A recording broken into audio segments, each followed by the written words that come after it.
Welcome back.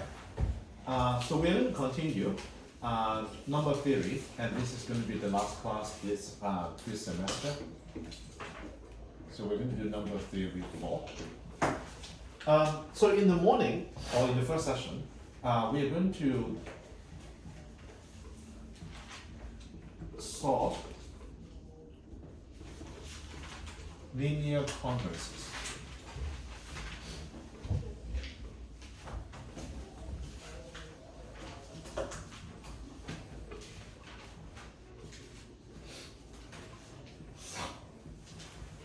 Now, this is basically a lot of the homework that you just kind of submitted. So before I go to the theorem, I'm just going to do a few examples.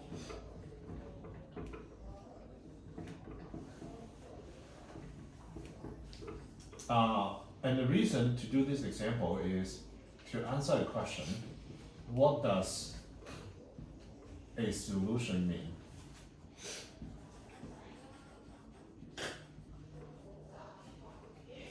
This is just a shorthand. SOL' means solution. So this one, let's say do this example.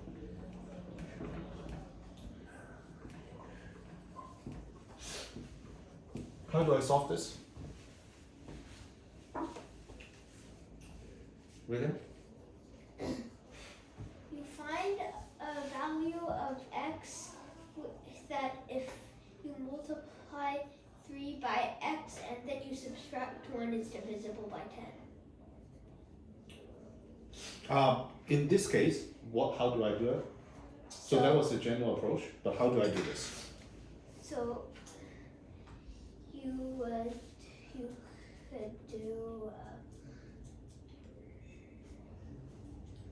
So ideally, we want to find x equals something, right? But this one, modulo 10, that means we can, Well, to solve, you divide you would divide b by a because 3 and 10 are relatively prime, but because one doesn't divide, 1 divided by 3 isn't an integer, you keep adding tens until that number is fully divisible by 3 into an integer. Great. So in this case, let's add twice. Add 10 and then add 10, so that's 21. Mod 10. And now 3 and 10 are relatively prime, or their greatest common divisor is 1. So you are allowed to divide 3. So therefore, x is equal to 7. Okay, so this is a solution. X equal to 7. I'll come back to this in a minute. So that's partly why today I might not go through the homework, because essentially this is it. Even though it's not exactly the same question, but this is the kind of workings, how you will solve those questions in the homework. So I'll do another example. So this one is 5x 1 mod 10.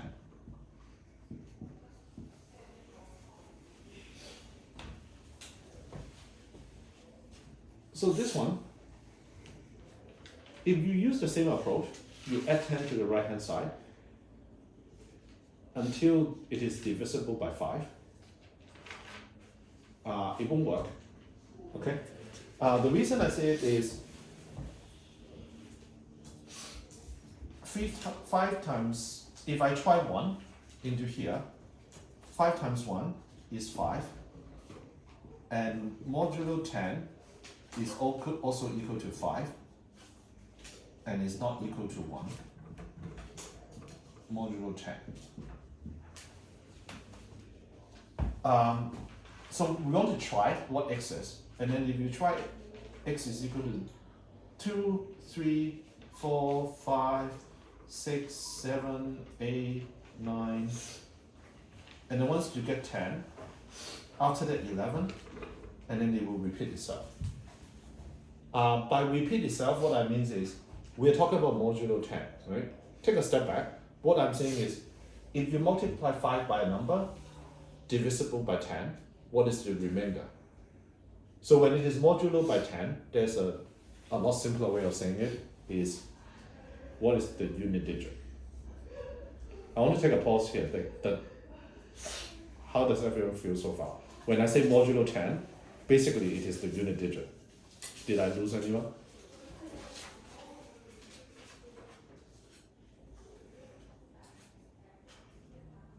Okay. Now, so in this case,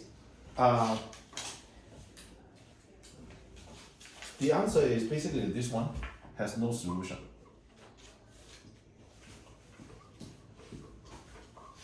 Right now, the way that we can show it is, okay, I'm just going to try from 5 equal to 0.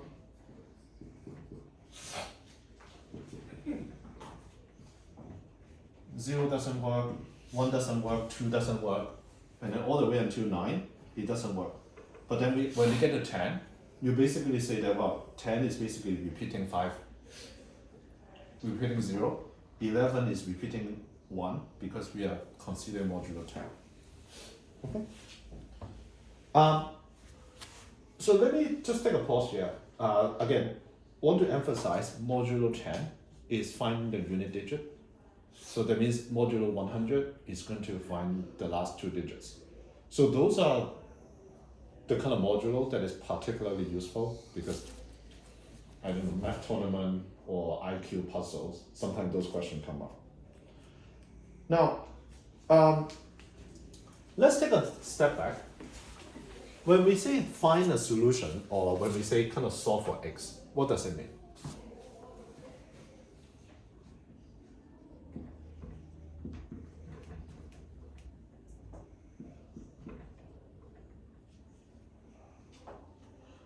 What is a solution?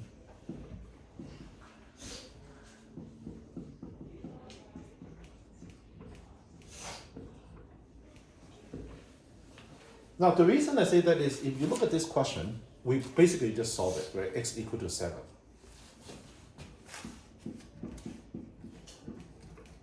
But what about x equal to 17? Does it solve it? It does. What about 27? Or what about, let's say, minus 7, minus 17? But all of these are basically a solution to this. So because of that, when we say a solution to this equation, what we mean is actually this one. This is the solution. And I'm going to test everyone. And the reason is the solution is the least residue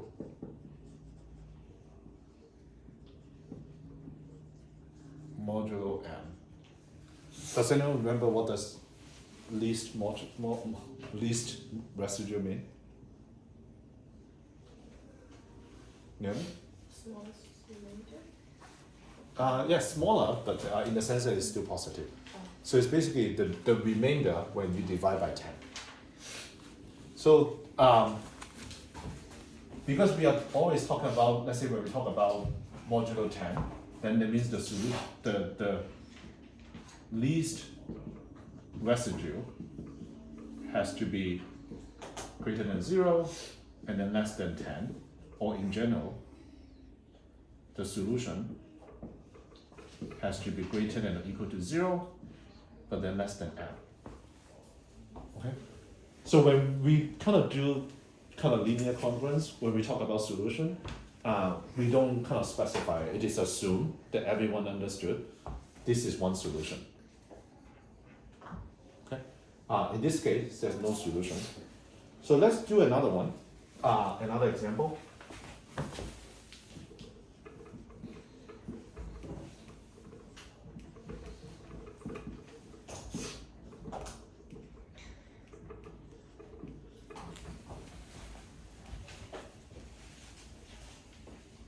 So, anyone want to try this one?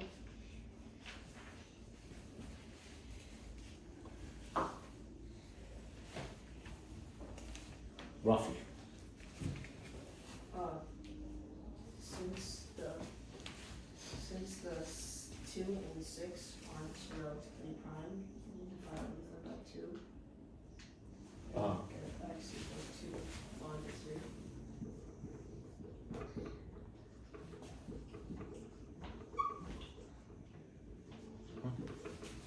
3. Again, this is because 2 and 6 is not equal to 1.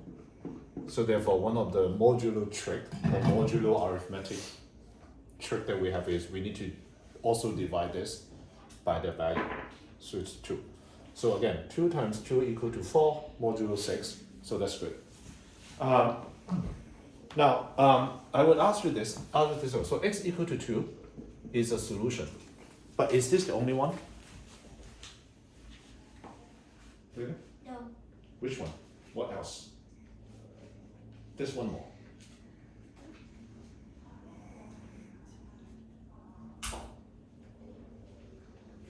Five. Yep. 5 is the other one. Now, so in this case, we see this solution has two solutions. 5 times 2 is equal to 4 when it's modulo 6. Okay? Again, 2 and 5 are both kind of least residual because both of them are between 0 and 6. Okay? So we now have cases where, sometimes you have no solution, sometimes you have 1, and sometimes you have 2. Can't it be 4 cannot because x equals 2? because 4 times 2 is 8. So 8 when modulo 6, the remainder is 2. Wouldn't it be 8 if you just add? Yeah, yes, but then 8 is the same as 2. Oh, 8 is not least residual. So 8 would basically fall into this family. 2, 8, 14, 20, 26. This one, the family is 5, 11, 17, 23. Basically, when you keep adding this kind of value, because we're considering the modular arithmetics, so 2 and 5 are the kind of base or root solutions, if you will. And you can add whatever number of multiples of kind of 6 you want. Any questions so far? So if not, then let's, after to do the examples, I'm going to tell you how to solve this in general, okay? But these are the examples before we know the formula.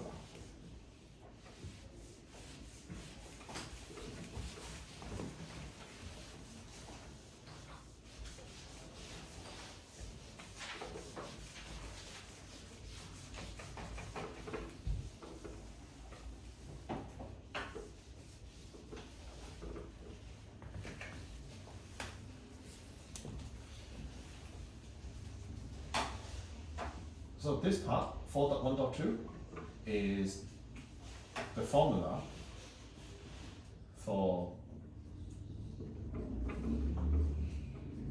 this equation. So the theorem goes like this.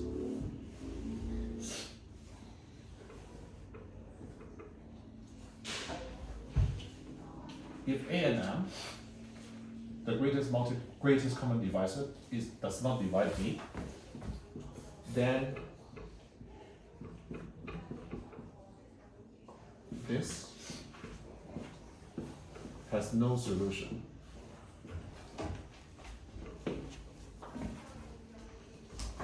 If the greatest common divisor of A and M divide B, then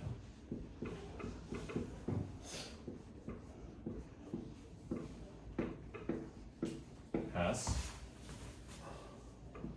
this many solution.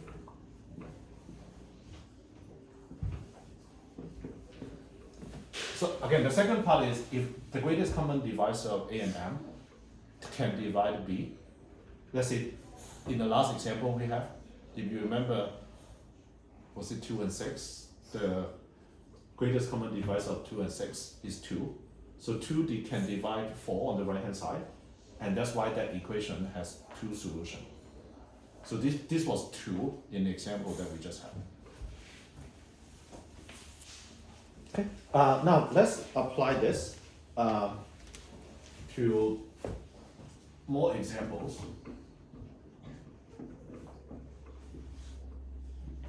So the first one.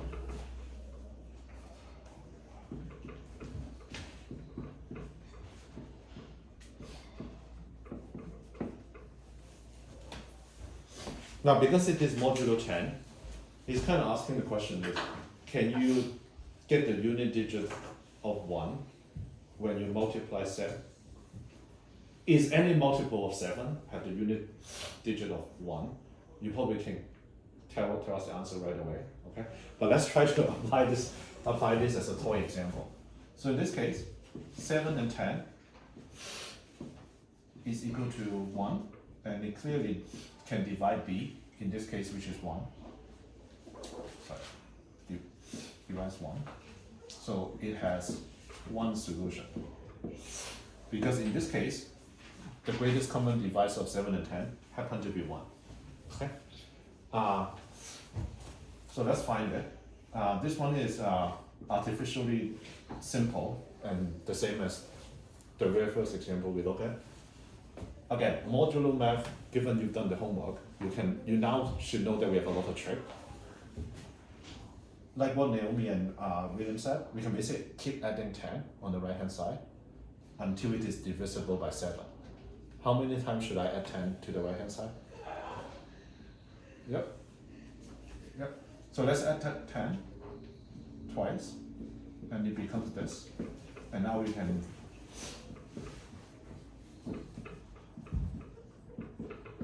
so therefore, x is equal to 3 is a solution. Or the solution in this case. Okay. Now the second one is still an artificially simple example. One that you don't have to use any of this formula to solve it.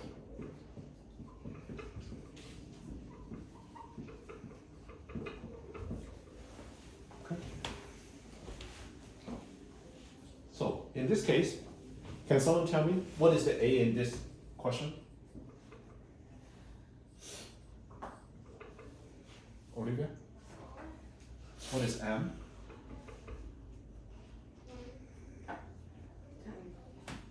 10. And what's the greatest common divisor of 4 and 10?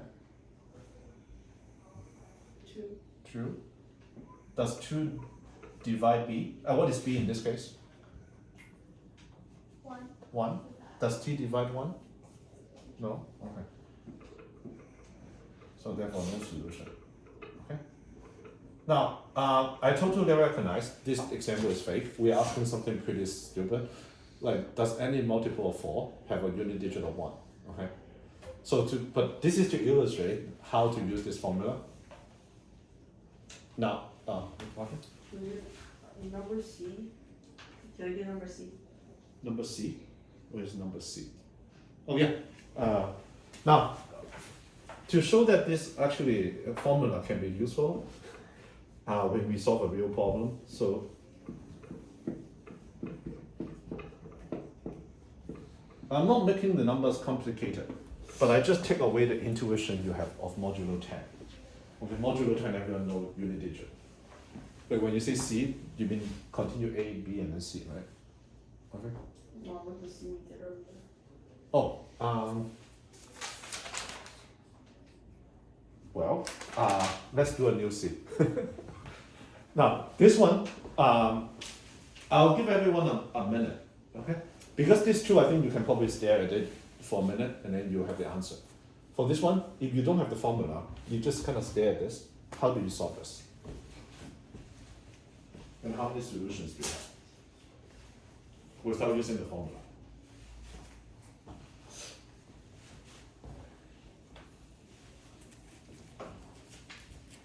You want to try? Yeah. You have 2 because 5 and 15 aren't logically co-prime. Mm-hmm. So you could divide everything by 5. Mm-hmm. So you get x is equal to 2 for one solution. For the other one, because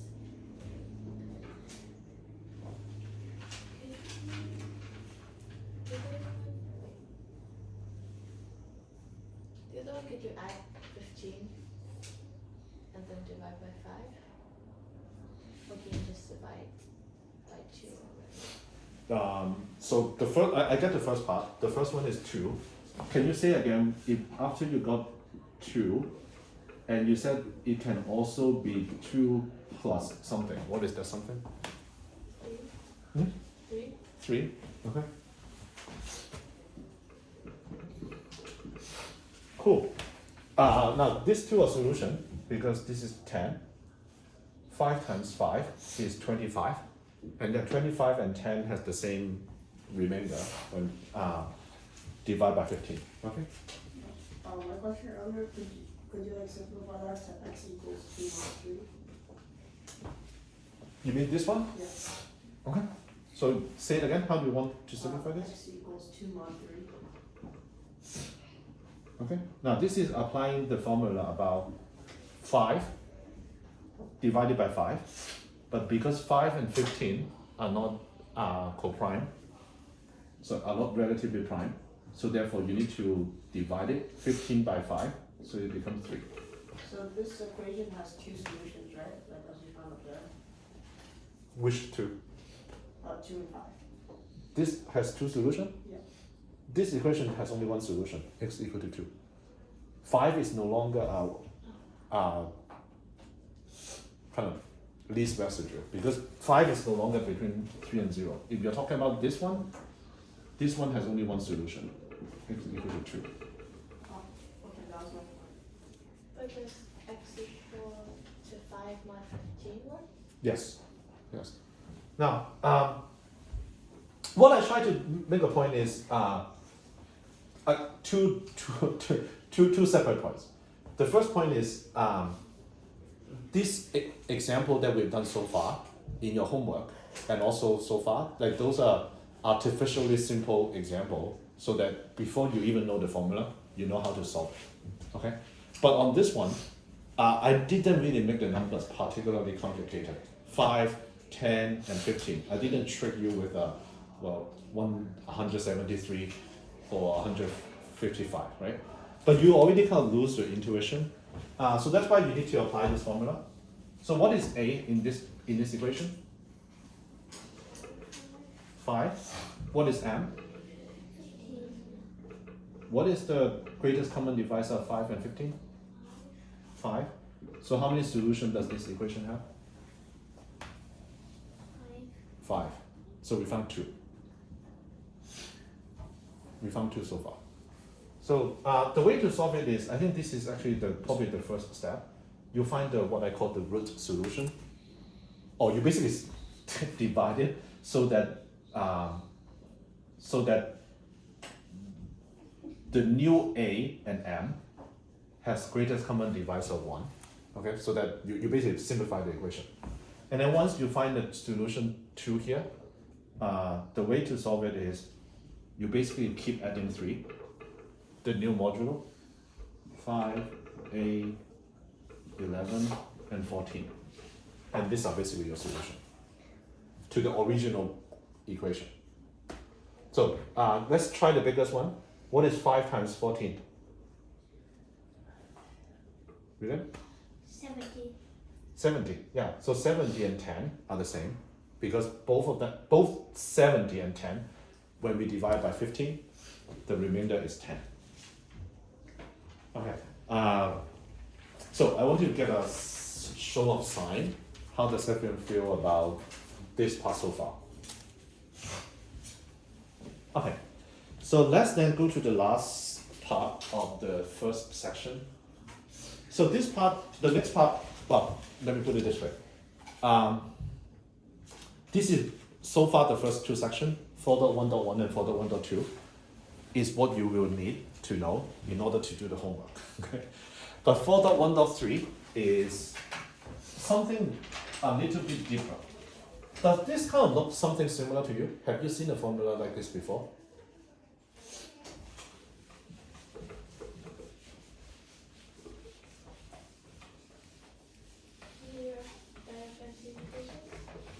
Say that again? The new diagonal. Yeah. Yes.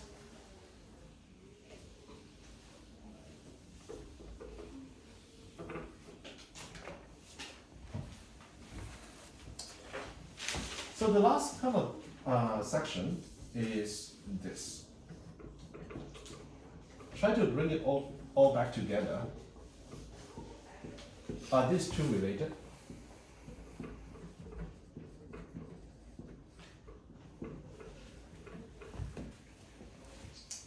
Now, so when we say AX is equal to, is congruent to B modulo M, I want to see if next part is clear to you or whether everyone still remember what it means.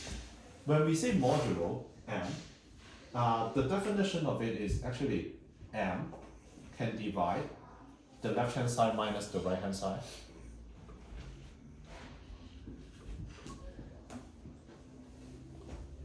And then when one number can divide the other number, what it actually means is ax minus b is equal to km for some integers. K is an integer. So therefore, when we say kind of solve this equation, what we are really doing is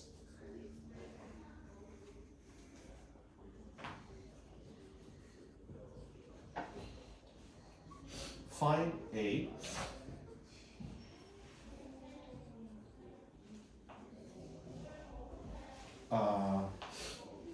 and K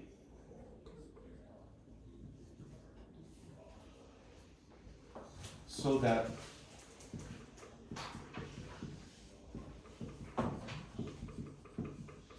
this is true. So we are basically, even though we have a new kind of formula, new notation, we're actually solving an equation also with integer that looks very similar to this. Before I go further to explain the similarity, I want to give an example so that everyone can understand, will remember. So before we get to solving equation when we introduce this notation, we basically say, we can say these two numbers. Let's say 5 is congruent to 122 modulo 3. What it means is 3. What it means is the remainder of 5 and the remainder of 122 are the same when they are divided by 3. That's what we mean.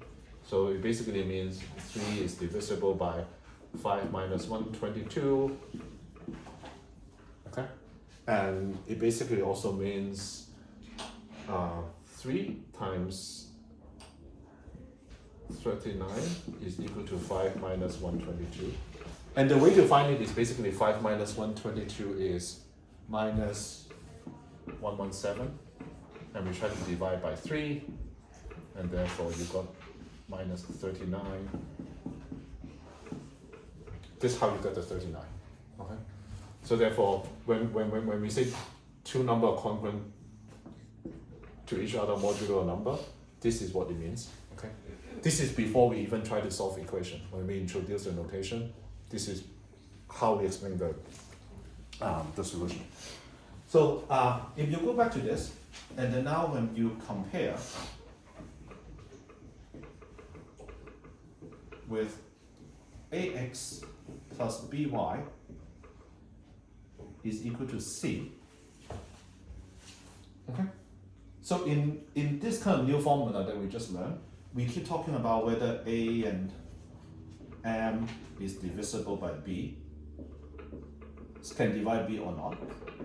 But then when we talk about the linear, what's the word, Diophantine equation, we talk about whether the greatest common divisor of a and b can divide c or not. Okay. So it is really basically one and the same and the same.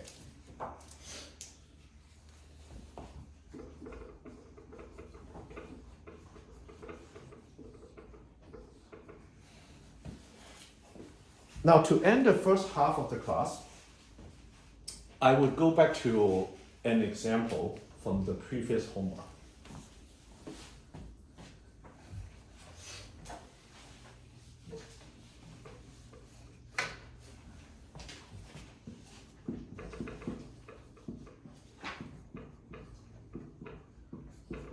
This is the homework that you just got it back, except Olivia and Daisy. Okay. This is something we talked about in the last class. Do you remember when we solved this equation?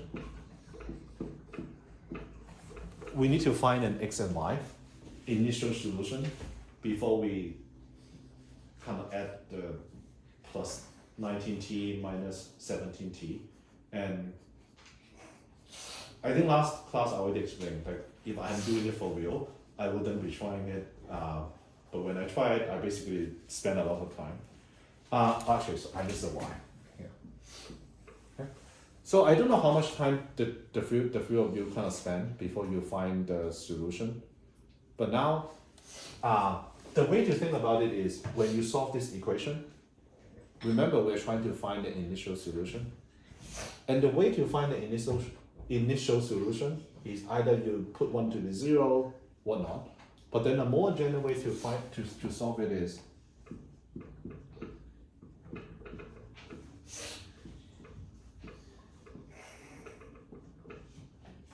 now, this is the whatever third class that you've seen this notation. So, but you already kind of know that the trick actually sometimes can be really convenient.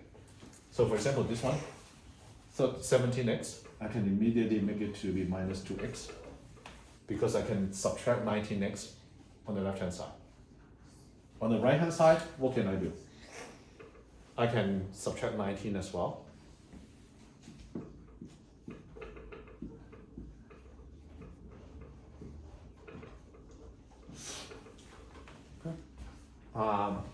And then we can basically divide both by 2, and I move the minus sign to the other side, to the other. I can do this because the greatest common divisor of 2 and 19 is equal to 1.